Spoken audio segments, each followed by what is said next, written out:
forget your passion, do double down on what you're good at. Yeah. Right. And I don't do that. I'm absolutely the opposite. I think I suck at something and I want to get better at it.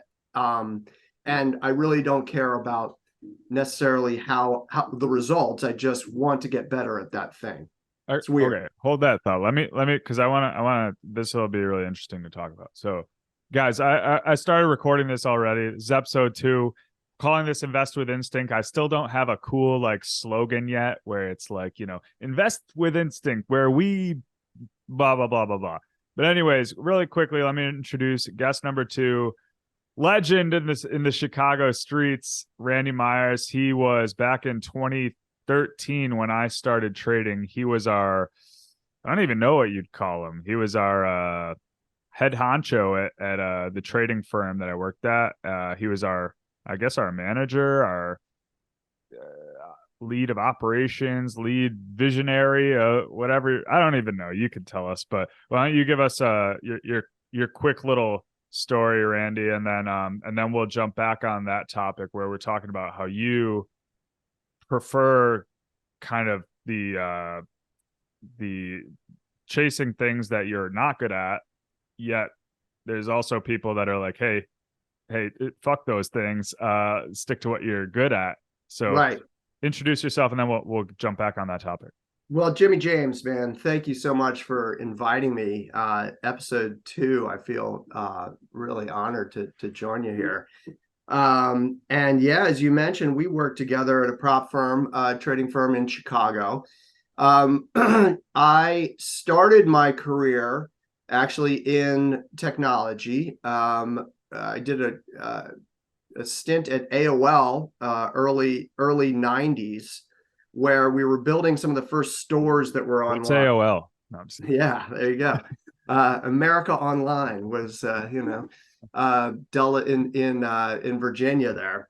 And, we're building some of the first stores that were online. So you think like when things got digitized, we took a catalog and put it online. If you were willing to put your credit card number, into a phone or over the phone, why wouldn't you be able to do it online? So, magically it worked.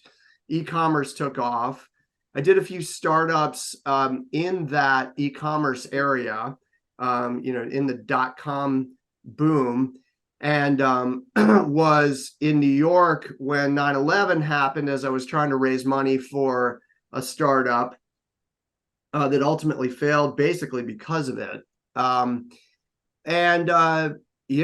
buddy of mine who was a trader at the time, now the CEO of the prop firm, said, "Hey, why don't you come over to Dublin and check this thing out?" And I guess this would be a good part to look at the decision I made there. Right, I'm an English major. I studied microbiology and theater at Ohio Wesleyan University.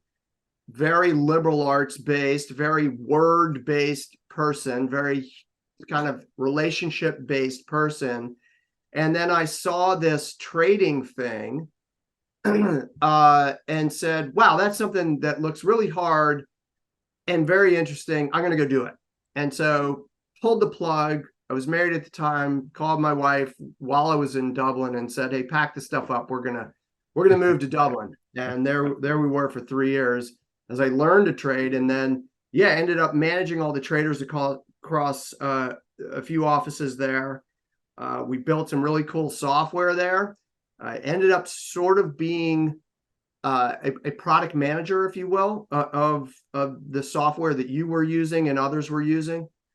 And that's really where the nexus of, I think, those two disciplines of sort of liberal arts and technology come together into product management, where you're understanding what a human being wants and needs, and then marrying that with the technology and the engineers to get that done. With the third leg in that stool, which is the business needs and the C-level people that want to make money on this product that you're building. So that's product management. That's where I am today.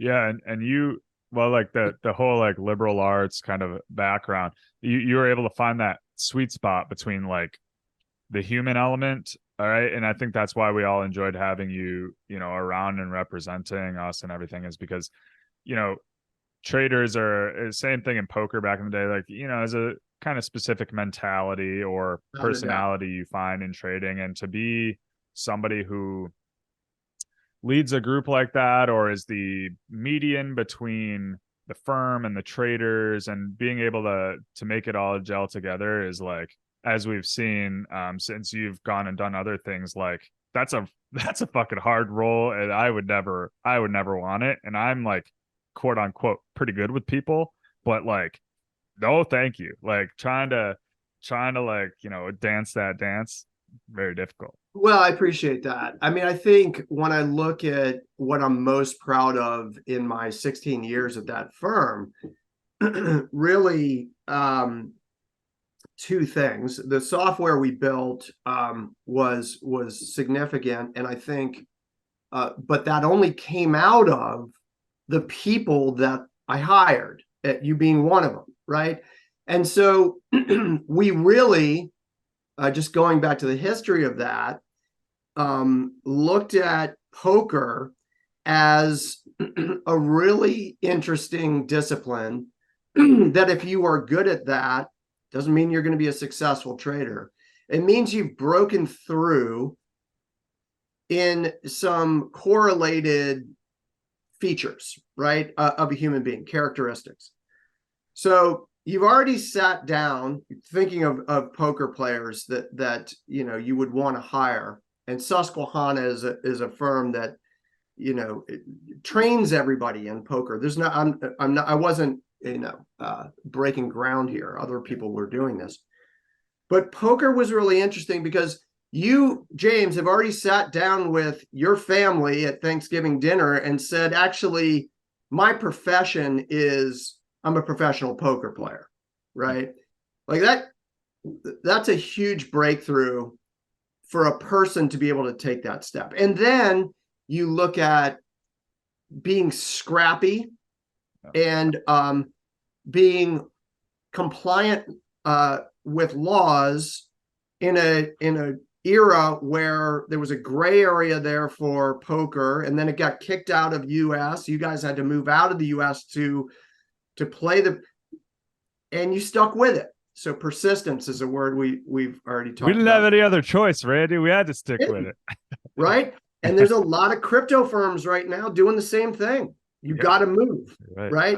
Sorry, it's illegal. You have to move. If you try to do something here, you will get busted and lose your money, whatever it is, right? So so it's a really there's a lot of correlations between poker and trading, but I think what I'm most proud of is in that era was looking at you're the first poker player there, who I hope you have had or will have on the podcast.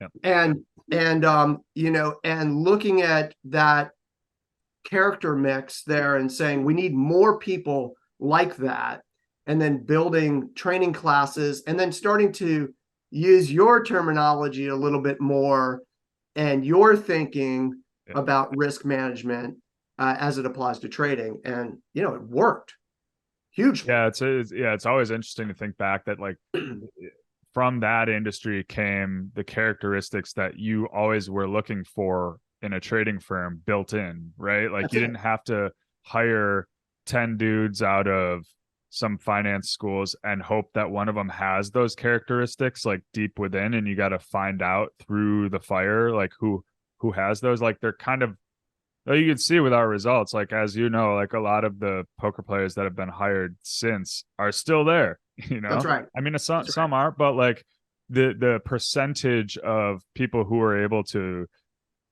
use those things, pattern recognition, bankroll management, the ability to act quickly across a landscape of different assets, like countless things kind of already built in. And it was probably a light bulb moment for you guys once you saw that kind of take off. It is. It's those two things primarily that you mentioned, which is responding to three things: to opportunity very, very quickly when you see it across a big landscape. So lots of markets or lots of games you're playing at the same time, or however you want to make that correlation.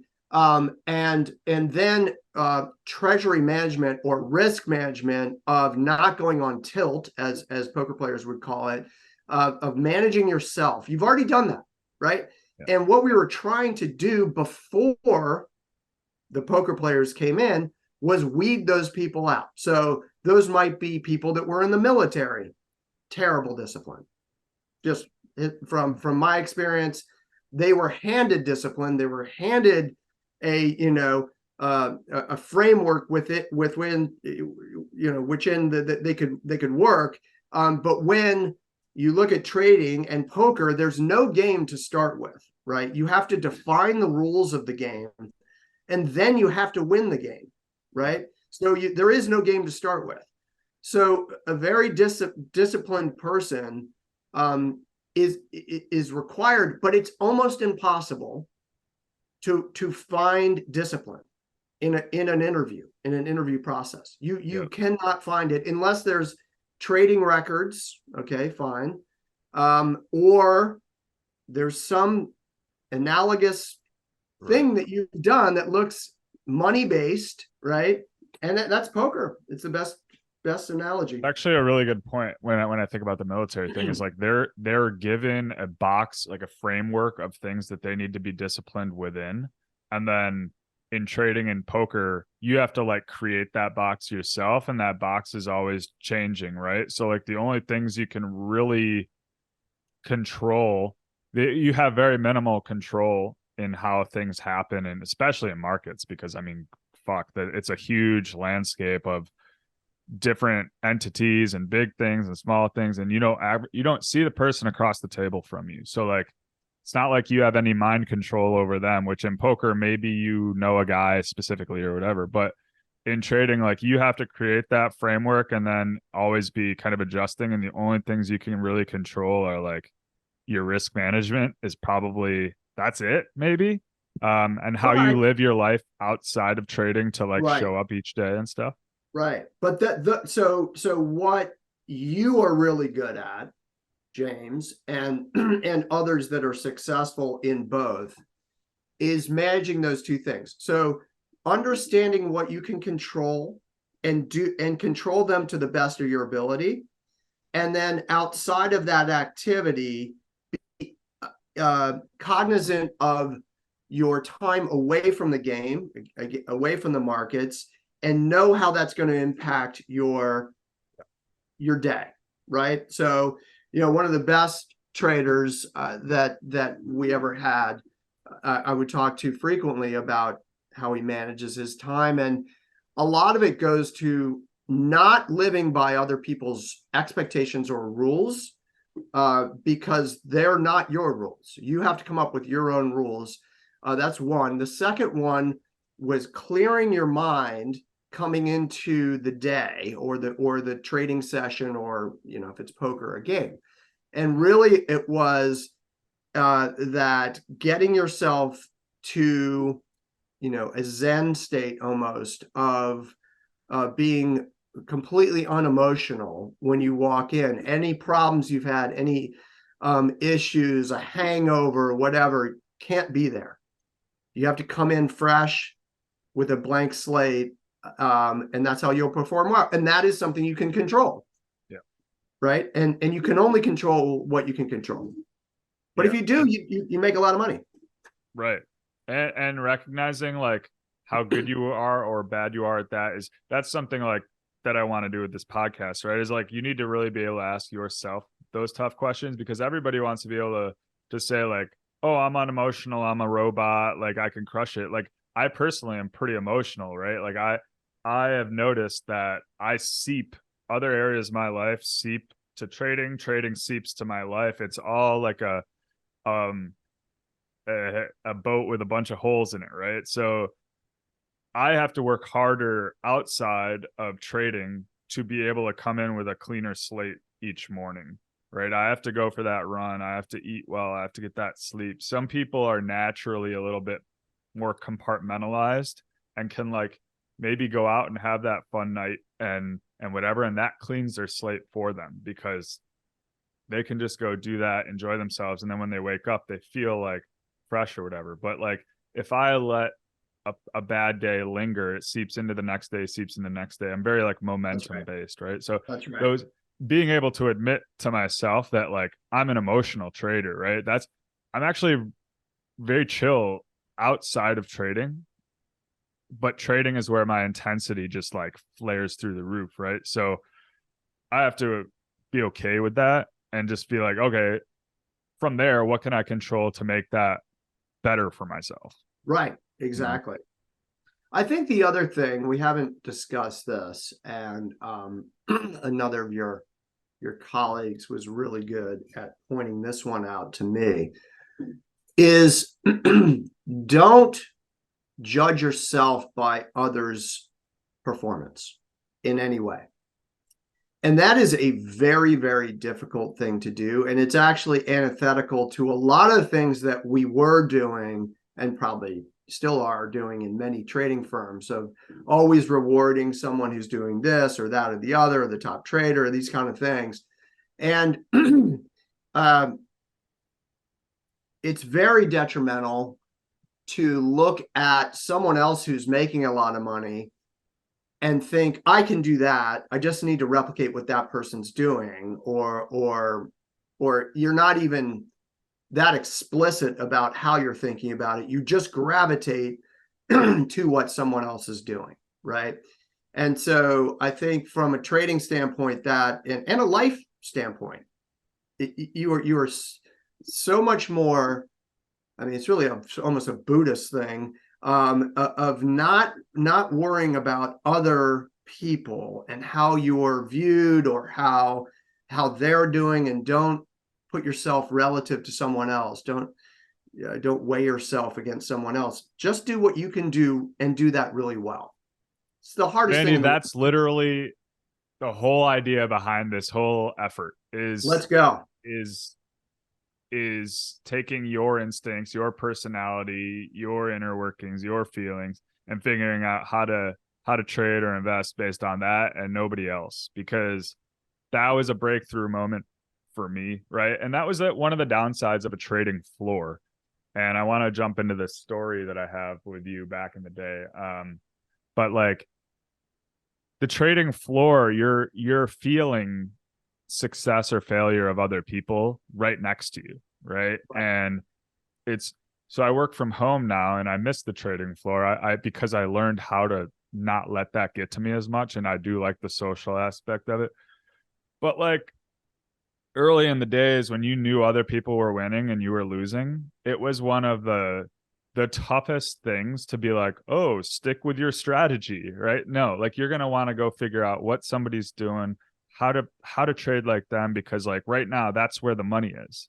And the ability to like trust yourself, trust the way you see things, trust that it's aligned with how you best operate throughout the markets and everything. It's, man, like you said, I mean it's got to be the hardest thing about working at a firm, especially early on.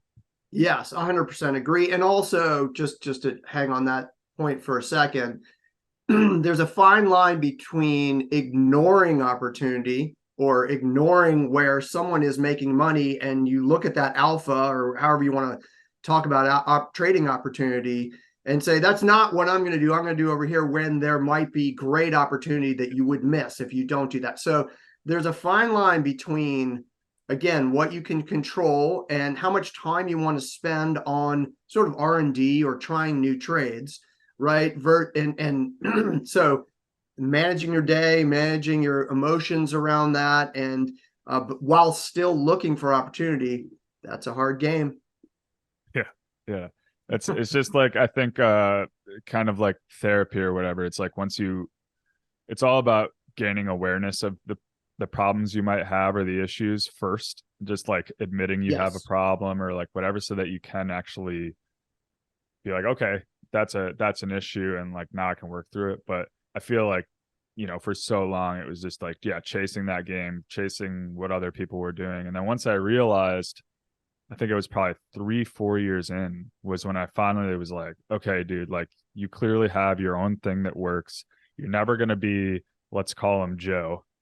And it makes you feel uncomfortable playing like Joe. And you know that the longevity of that is weird. You're never going to see things in the same time horizon. You're not going to like be looking at That's right. So it's a stupid pursuit. And it took me 3 or 4 years to be like, okay, what am I good at? Let me double and triple down on what I'm good at and then go from there. Let's plug the leaks later. I used to think you have to plug the leaks first, but I think what helped me was be like, okay, I'm not maximizing what I'm good at yet. I'm nowhere close. So like, let's do that first and then come back to like solving the places where you're leaking, Right. Yep. Absolutely. Let me have 2 little stories for you, and I don't think you'll remember these, which will make them more fun. But it was like, so I started in July 2013, and it was either 2013 or 2014 when we had first started trading live, and there were like 5-6 of us out on the trading floor that were fairly new, and then probably 5 or 6 people that were like veterans that were still trading there. And I don't know if it was me or if it was one of us. It was definitely one of the newer guys. One of us won money, and celebrated it a little bit, made some noise. It's clear that somebody had done pretty well. And I honestly don't remember who it was. Like, could have been me. I'm not sure. And you came out onto the trading floor and you said, I'll paraphrase it a little bit, like, don't ever celebrate when you win a trade. You don't have any idea of how the others are doing around you. You were hired to win money. Congrats on doing your fucking job. That's pretty much it. Yes. I don't remember saying it, but I know I probably said it a few times. Yeah. And that was a very like pivotal point for somebody like me who, as a poker player, like you don't have that like adult in the room to kind of like professionalize what you're doing, right? In poker, you're kind of just fucking off and doing whatever you want. Nobody's ever going to say something like that. You know what I mean? You kind of have to come to terms with like a level of professionalism over time. And that I think clicked us all in to be like, oh, okay. Like this isn't like poker anymore. And it was just like inexperience. Cause like, yeah, somebody could be just getting worked. They could be quadruple LD or something back then. That's right. So what are your thoughts on that? Yeah, I mean, I think it's particularly on a trading floor, it's it's tough, and I didn't come up with this. This was really the founder of the firm would tell me the same thing of like never slap yourself on the back for a trade, because the market is the great equalizer as well, and you whatever happened, luck was probably involved somewhere. And yeah, I mean, I think that's it. And particularly on a trading floor. And yes, a lot is moved remotely. But you see, the Twitter, X.com, world of, people bragging about, their NFT, this or that and the other. And I think when you have a winning trade like that, good for you, but promoting it, let's see the rest of your trading as well. And we can pick some holes in whatever you're doing, I'm sure. That's the thing though. You'll never see their bad trades, right? That's right. That's right. Yeah. Like there's some hubris out there on X, and I follow a lot of these, whether it be macro guys or traders, and sure, they're constantly reminding you of all the things that went well, right? And right. And on the other side of that, okay, so you take guys that have been historically beaten down for bad calls. Like the original one was Gartner, and then you look at Jim Cramer and or Gartman. Sorry, Gartman was the one I'm thinking. Yeah, and then Jim Cramer, and there's others, right? And you could look at how Jim Cramer's stocks have performed, whatever. But he has those two people have been giving you all their trades. Yeah. So I give them credit for being transparent in everything they're doing. And yes, the fascinating thing, the most fascinating thing I learned as I was learning my job as a trader manager was the statistics of a trader, right? Across all of the traders. And when you look at the most successful traders that are short term, they take way more losers than they do winners. Way more. I'm talking 2-3 times more losers than they do winners. Now, that was 10 years ago or whenever, but and maybe we only take winners now, Randy. Sorry, right, that's exactly.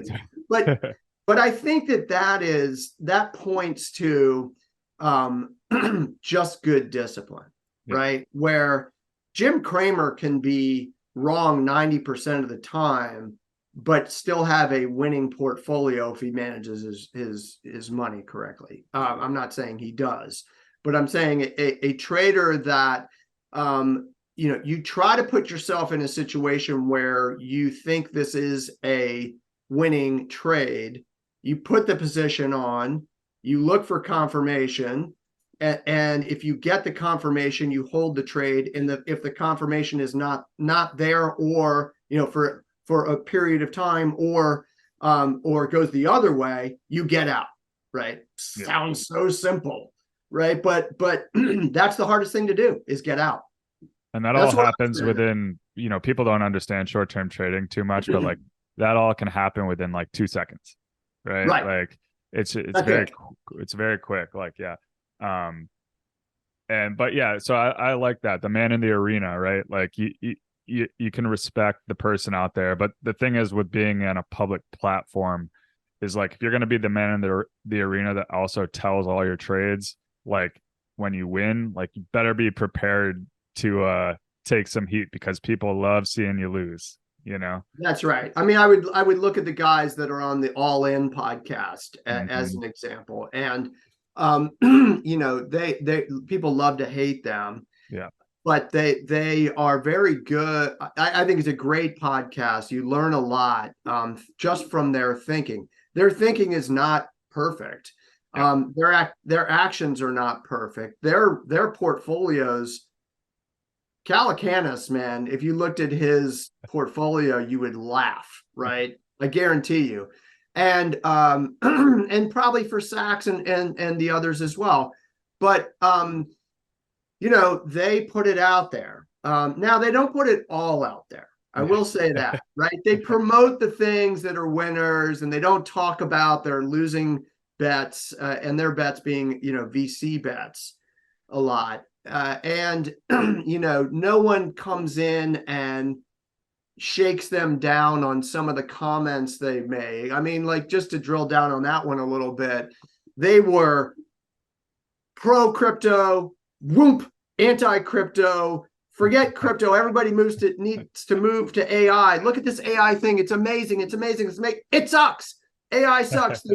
It's terrible. Forget it. Move away from, like, they have shiny object syndrome like nobody's business, right? But they kind of can spray and pray, and one of them will work out of, really, it's 20 or 30 that don't work, and they get paid, right? But that's trading, right? Exactly.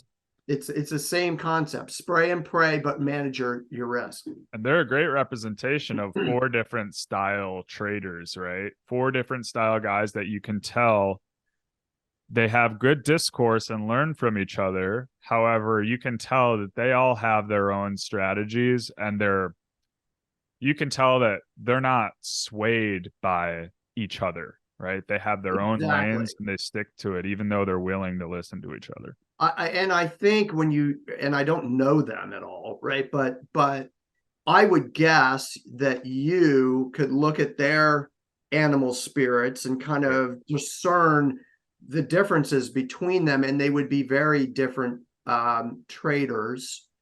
And Calacanis started this thing, like, I don't know what he called it, JCal trading or something. I would love to see his results there and have you on him on your podcast so that you could go through his trading and talk to him about it, right? Because it's a very different discipline than VC betting, right? Yeah, I mean, those just seem like they seem like the options, right? They're just like long dated options, and Yeah, they either pay off 150x or they die right, with a little more work involved than just right. logging on to TD Ameritrade or whatever. That's right. That's right. Yeah. All right, one more story here from the heyday for me. It was August 2015. If you recall, there was that China devaluation news that kind of shocked markets. And Yes. if we know anything about our industry, it's like we thrive on exogenous events, right? Tails that people aren't thinking about, which is actually why I've been struggling this year, is because I everybody's thinking about everything and everything's hedged perfectly, and it's just a bunch of wide, choppy stuff. So Yes. that's new to me. However, back in this realm, if I recall correctly, everything was kind of just okay. And all of a sudden, over a weekend, China devalues their currency, and this was the first time that I had really seen volatility, and also that I was somewhat prepared for it, meaning like I could actually like make some money for once, right? And Right. I was barely winning. It was only 2 years in. I had gone through all the questions of, is this meant for me? Do I even have a chance? Fees are adding up, all these things. And then this week happens, and there was a couple days where ES or S&P 500 went limit down. Oil was going crazy. Bonds were going crazy. I had never seen anything like it. I was doing okay. I was finally starting to see some money. And there was this moment where I don't remember exactly what day it was. I think it was a Tuesday. It was either a Monday or a Tuesday. We're all in there. Everybody's intensely trading, and ES is limit down, and it starts to come off limit down. And once it gets off limit down, it pops up. And it's just one of those obvious spots where like, oh, this thing's gonna go up. Now looking back, ES had been down multiple days, limit down. Finally, it like breaks off, right? You come out, you're watching what's going on, right? You're watching screens. You're a little action junkie. You like seeing what's going on out there. Not to trade on though. No, you're right? not. You're not trading. You're just. I'm out not there. trading, which is a really important factor in this right. story. I think I remember the day, but yeah. So you come out, ES comes off limit down, and you yell out, if you're long here, hold it. And I don't know if you remember that, but I was long. I was long like a 12 lot or something, right? Like this is me just growing as a trader, right? Like give me that spot again now. Like, oh my God. But like at the time, I don't even really know what limit down is. I've never seen stocks limit down. Like I'm still trying to figure out what's safe, what's not. Like, and I get long a 12 lot off limit down, and I hear you say that, and I was like, that's Randy, and he just said, if I'm long, hold it. And I had never held a trade for like, I don't know, a long time, right? 100 ticks or whatever.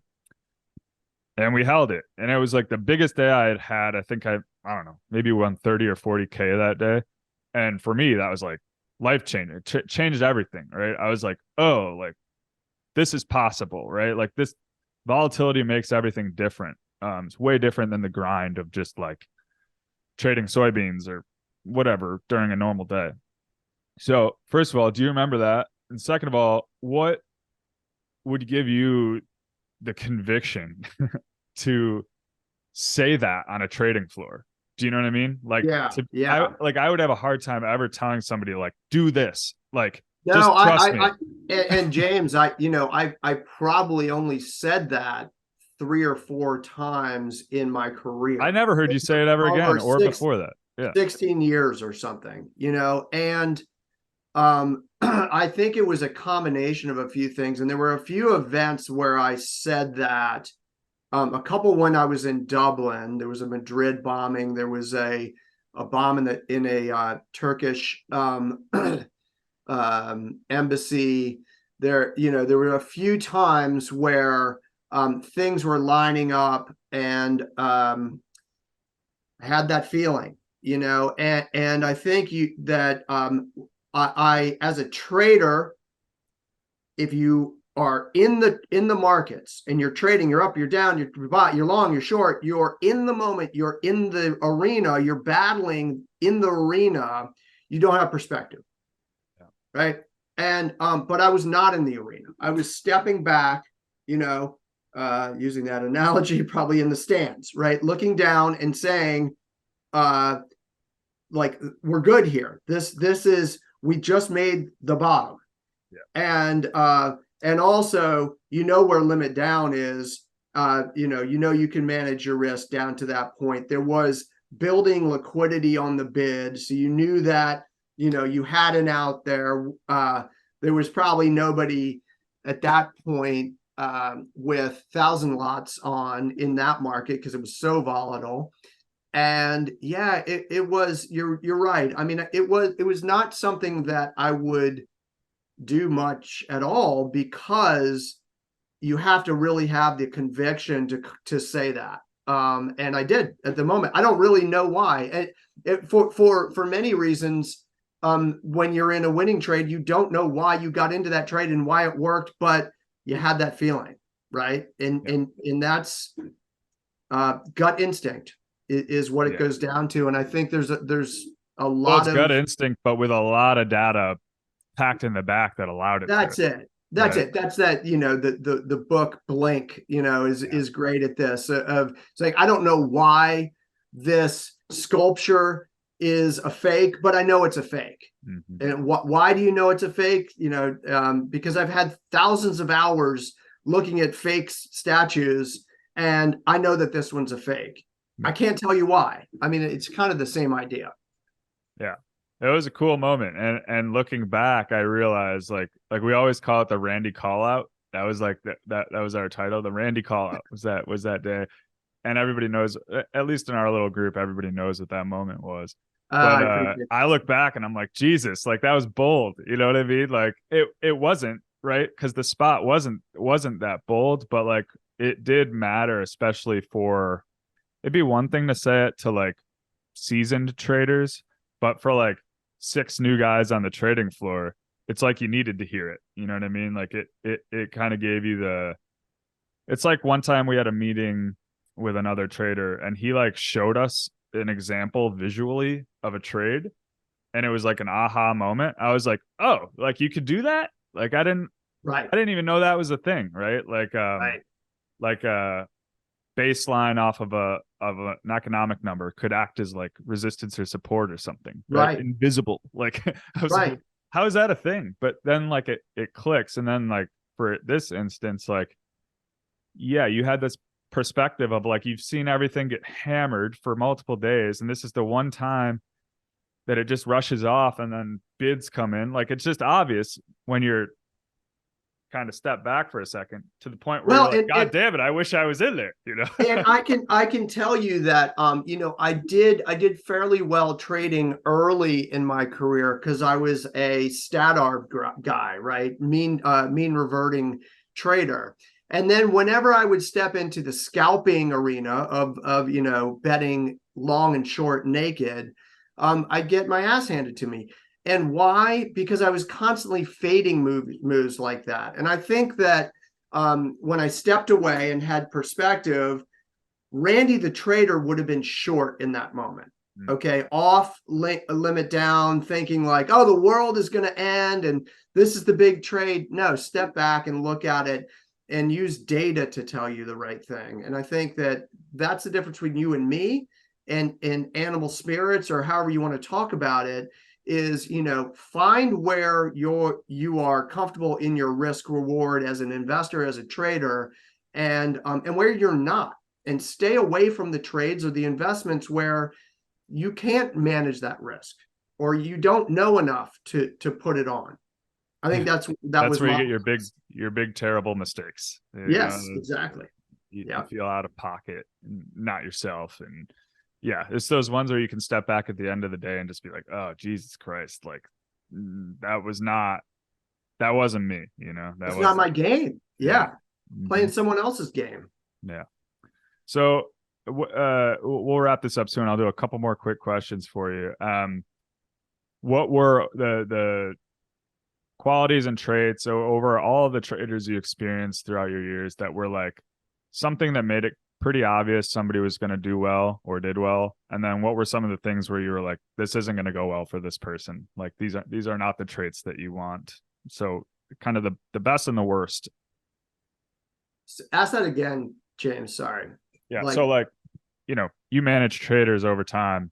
You've seen all sorts of traders. What were some of the traits, the personality traits, or the traits. Sorry, I thought you said trades. Got it. trait? Oh yeah, not traits. Traits of those people that stood out as, of course, they became great or whatever, and then of course they got fired. You know, Right. Right. Okay. I think that when I look at traits of very successful traders, there are there are multiple types of human beings that can be successful. I think that's one thing that you need to realize is that you don't want to try to find just one type of trader, right? Everybody can probably find a winning strategy if they can manage themselves and what they can manage. But the traits that of traders that are the most successful ones, persistence is really a word we keep using here, and staying with it, and knowing and having conviction in seeing something through. You look at this podcast that you're going to do. You're going to do 20 of these, and I know you're going to do 20. This is the last one. Sorry. Thanks, guys. No, I guarantee you, I will be there for the 21st one, actually, because I know James is a persistent human being, right? And will see something through. He sets his mind to something. And then, you know, the second thing I would say is you are your own man or person, right? You are your own person, and you are going to manage yourself, and you do not get overly swayed by other people, including Randy Myers, your manager, or the very successful trader right next to you, or your parents, or your wife.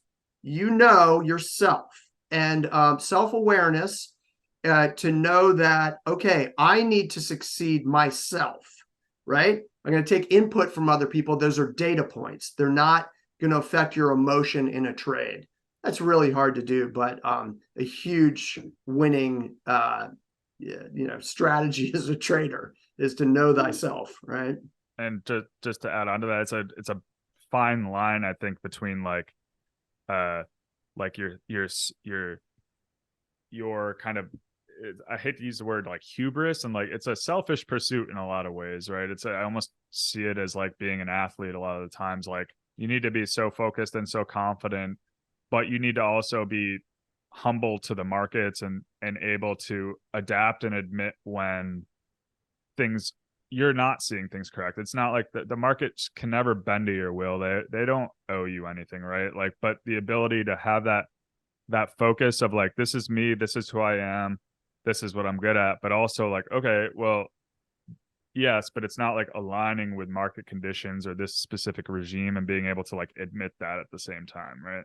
I totally agree. I would also say, when you look at successful traders, broadly speaking, there's almost a negative aspect, societal aspect of it. Okay. And I think they are sort of greedy people or self-centered people, is how a negative light on trading would be. That the traders are also can be sort of dumb. Okay. And those are the blinders that you need to put on. Stay in your lane, know what you need to do. Don't ignore everything else. If you're someone who challenges everything and says, well, what about that? But Bernanke's going to say this, and Yellen is this, and then I heard a rumor. Stick with your convictions. Be dumb. to a certain extent, and know what you need to accomplish in that day, in that trade, in that session. And it's a very hard thing to do, but you kind of have to be dumb.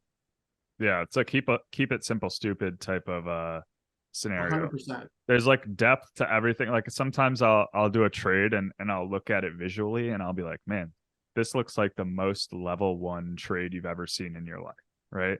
And I'm like, no, there's like 8 layers to that, right? They're there, and I put them through my head in a very quick instance. But like, if somebody were to come look at that trade, they'd be like, that's not going to work, right? Like, I'd be like, maybe, but like, here's 8 reasons why it may work, and here's my risk reward, and like, that's all You need. That's all you need. Like, I don't care about the new narrative or the whatever. I'll take this every day of the week, right? Every day, and then you'll manage the risk. And once again, super successful traders, not all of them take more losers than winners. There's a lot of a whole other category of traders that win more than they lose. But there are a lot of successful traders that take more losers than winners. So what they need is an impetus to get into the trade, knowing they have an out. And that's all they need, because they have a little conviction because they saw something. Yeah. And, that's where it gets into, if you are that person that questions everything and needs all this like confirmation and all that, maybe you're just a long-term time horizon investor, right? You're a value investor, you're whatever. And that's fine. There are billionaires out there that are just fucking crushing that and make us look terrible. That's right. That's right. It's just a different mindset. Yeah. It's just figuring that one out and kind of applying that to whatever makes you feel good. I'm battling with like, I know I'm a good short-term trader, but I'm also trying to manage like my personal account. And that's tough because I want to like trade it. You know what I mean? Yeah. I like want to take winners when I'm like, no, like tax implications and all that. Like, there's too much. So I'm actually struggling with that because it doesn't feel right to me. I don't really necessarily know what to do. So, right. And I think the big issue there is, as a trader, you get instant stimulus and information of whether you're wrong or right. And so whether you're wrong or right in an investment standpoint is, does this fit my portfolio in my, where I need the money and when I need the money? Yeah. And that's it. So working backwards, essentially. I haven't asked myself those questions too much. Like, what is this money working towards? When is it working towards? Yeah, like those things might help. Yeah. Most times you just want to hold. Yeah. That's up and to the right. I think 99% of the time you want to just continue doing what you're doing and keep investing in, the same thing you have been investing for a while. Yeah. All right. Last question. You've always, we've talked somewhat more recently too, but you've been somebody who kind of, as we mentioned at the start, chases things that they're interested in that maybe they're not too good at, but you've always seemed to chase like innovation, right? Kind of being on the forefront of what's coming. And so like how does that inspire and excite you these days? What's on the forefront for you? Like what's next? And what do we need to know about? Give us the future trade, man. What's going to happen in crypto? What's going to happen in AI? Yeah, should I just stick to fucking podcasting? Like, what is? Yeah. So, I mean, me, I've been in Bitcoin for 9 years or something, and I'm still we're still broke. How are we still broke after all that? I know. Because I took more losers under $1,000 Bitcoin than I did winners. Okay. I traded it. So, but my first purchase was like $360 Bitcoin. I sold it for $700. That's an amazing trade, right? Boom. But no, I mean, going to the idea that there is a global shift of empowerment, and this concept of we need a challenger to the status quo, be that corporations, middlemen, governments, central banks, however you want to think about the ruling class, right? We need human beings to be empowered with their own economics, their own store of value, their own data, and be able to move around the world freely without being censored. And I still truly believe in that ethos.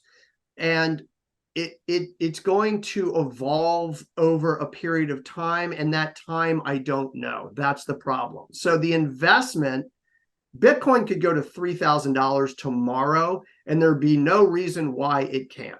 Yeah. Okay. There's no reason why it can't go back down there. It was there for years, right? The only reason is because there's more, money on the sidelines that wants to buy than wants to sell. Is there? I have no idea, right? So I wouldn't bet on price. I think what I would bet is that the infrastructure and applications and developers and people are going to continue to build things that are empowering individuals and not larger corporations. That would be my bet. Yeah. And the trick there is like you said, it's a battle between like sovereignty and the people who have and want to continue keeping the control, right? And That's like, right. how does that transition, which feels ultimately like it will happen, right? But like, how does that happen? We're seeing it in crypto, right? We're seeing it in like a magnified version of like, we're seeing the fight. You know what I mean? Like, we haven't It's even finally a reached the fight. fight. It, We haven't it's even it, reached the fight of like the it, other shit. in 2013, 2014, when I got involved in this, it was always, the fight will come when it gets big enough. It's big enough. Yeah. Right. There have been more or about the same number of stable coin transactions as Visa transactions. Okay. We're here. We're like, Bitcoin is here. The government wants to crush crypto. We're here. This is the battle. This is the battle between the status quo and the government and the people. As an American, I hope the government wins. And that's a crazy thing to say. But I hope it only wins after it's challenged to the point where it makes the government better, right? So if you look at the reasons why Bitcoin was created and other cryptocurrencies, it's because it's challenging something. It's challenging the central banks. It's challenging inflation, printing money. Then it's challenging Facebook, Twitter, big tech, right? And go down the line of like infrastructure of trading and financial banking, all that. It's challenging that. Now, what happens to the challenge? Competition is good, right? So if we have the competition against the banks, it will make the banks better. Against the central banks will have to be better. Why? Because if they don't, there's an option to opt out. And that option that is Bitcoin and Ether and others.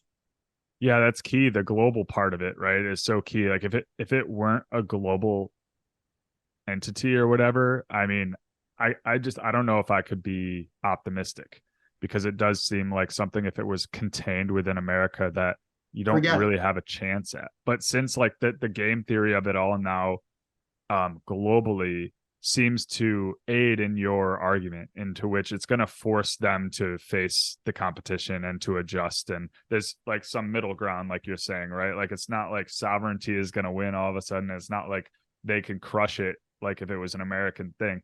There's going to have to be, and we're seeing that in real time, right? You never even know what's going on with like the SEC and Warren and Caitlin Long in Wyoming, and like you hear all these stories about like kind of, oh, like they're losing at the SEC. I'm like, are they? Do you really know what's going on in the SEC? Because it seems like there's some big Binance stuff too. Like you don't really have an idea, but it's definitely changed. Right. Like things are happening.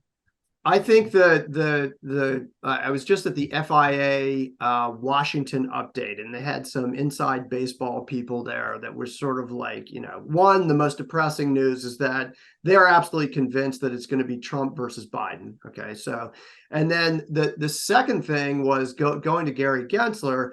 At the end of the year, there will be a funding bill for the SEC, and that's where the horse trading will happen. Okay. If the SEC wants the dollars to do certain things, then the Republicans and a couple of the Democrats that are pro crypto will come in and say, you'll get your money if you stop the overreach, you stop saying that a company that you allowed to go public, Coinbase, is operating an illegal business, okay, when there's no proper regulation for this. So stop doing that. Let us do our work in Congress to figure these things out, and it's going to take time. But don't step into, refereeing this thing when you're not the referee. And I think that's an interesting thing that'll happen at the end of the year. But it's going to be a battle. It's going to be a battle, and I think it's a good battle for all parties involved. That's one thing I kept thinking about Coinbase, and I was like, man, I just think Coinbase would have left by now if they didn't genuinely know that there was a good out here for them. You know what I mean? Like, 100%. Like, it just seems like they're the American bet. They're the play, and they're the talk about insider baseball. Like he literally made a public Brian Armstrong that he was publicly saying we'll leave. And then all of a sudden that talk went away. And look, think in the US, right? You mentioned it yourself. You said, like, well, thank God it's global, because there's other use cases, more important use cases than crypto in the US. We have we have the best currency. Why would we need something? But if you went in and you said, one state is going to outlaw bicycles, okay? And so it's California, where you live.